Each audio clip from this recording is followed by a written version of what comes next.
Hello guys, welcome back to Lady Angela TV. My people, Obi don come speak about wetin happen to am for UK. When e be say some people talk say dem detain am, while other people talk say dem no detain am, say dem arrest am. E say dem no arrest am, neither dem detain am. E say na just immigration check-up na dem do. Dem ask e say first day wey you dey use your document, impersonator dey wey dey use your document. E say the conversation last just only 20 minutes, no more. My people, I bring dis ogbonge news make una watch, lis ten to by yourself and hear wetin Obi talk about wetin happen to am before for UK. Well, thank you for subscribing to my channel. Thank you for always sharing my video. Please, if today is the first day of you watching here, please kindly support, share, subscribe to my channel. God bless you. Thank you, Charles. One is, I was never arrested. I was never detained. And I did not commit any offense. I was stopped for a routine immigration check because there appears to be a duplication of my identity. And all this lasted for maximum of 20 minutes.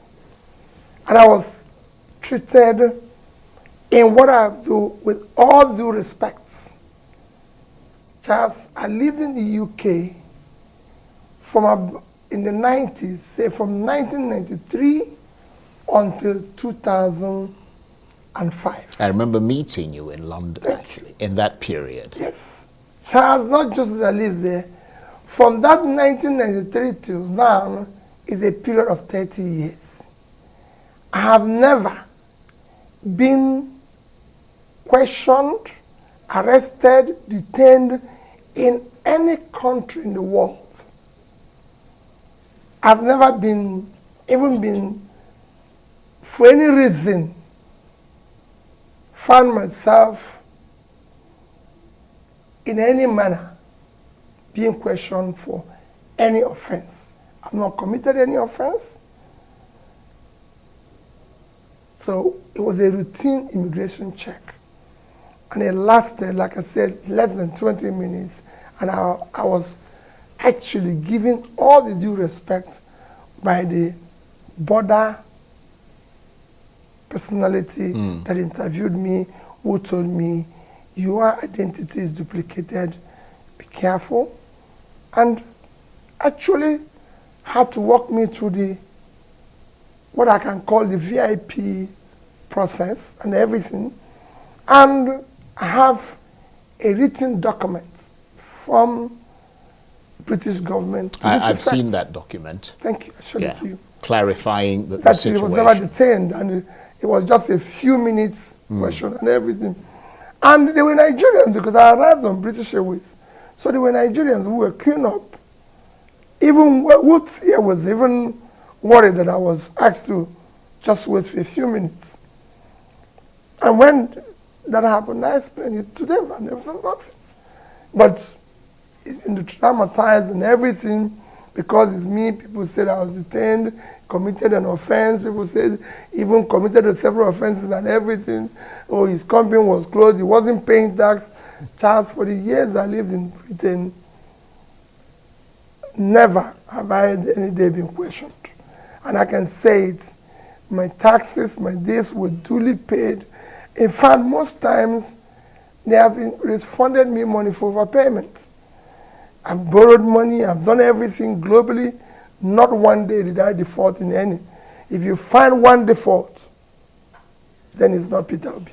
Well, I'm glad you clarified that point about the arrest. And in support of the point you're making, I have seen the letter from the British High Commission making it ineluctably clear that it was no such thing.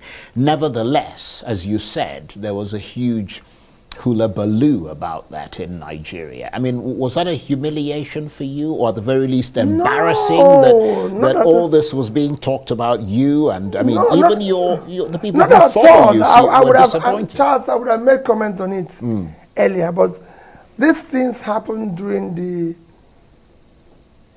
what I call holy month, where for me as a Christian, it was a fasting period and period of the Ramadan.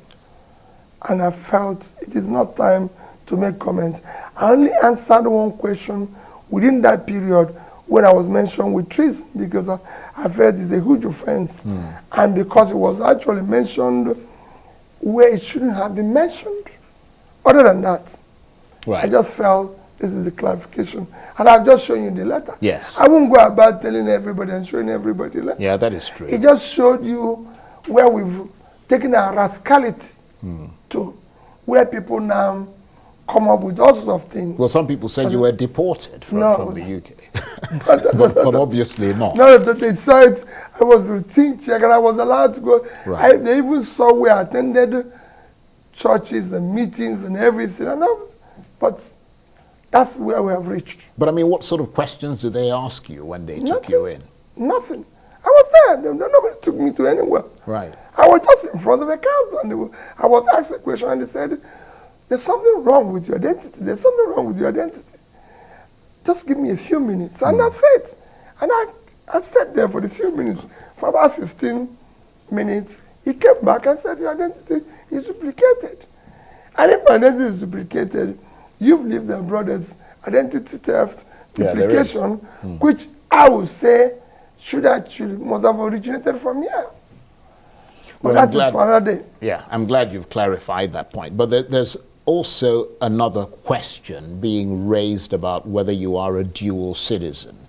As you said, you lived in London for a long time. I mean, do you have dual nationality, either British, American, or elsewhere? Because I was reading somewhere that you were conferred with the honorary citizenship of Dallas, Texas in 2022. Charles, you know what that means? It means nothing. Yeah. Even one of the presidential candidates said that it means nothing. It just shows that, okay, well, if you come into this city, you're welcomed. It doesn't even give you a visa. If you apply for a visa, it can't even help you for your visa application. It means nothing. Charles, I've never applied. Right. And I will never apply for citizenship of any other country. Yeah, but I'm a Nigerian. Right. But I believe in Nigeria. I lived in the UK for a period of about 12 years. I had a permanent stay. So you were a permanent resident in the UK? But I had indefinite stay, Right. Okay. which means I can stay there for the rest of my life. Yeah. But when I left the UK in 2025, I went back to them and said, take your stay. I'm no longer have anything.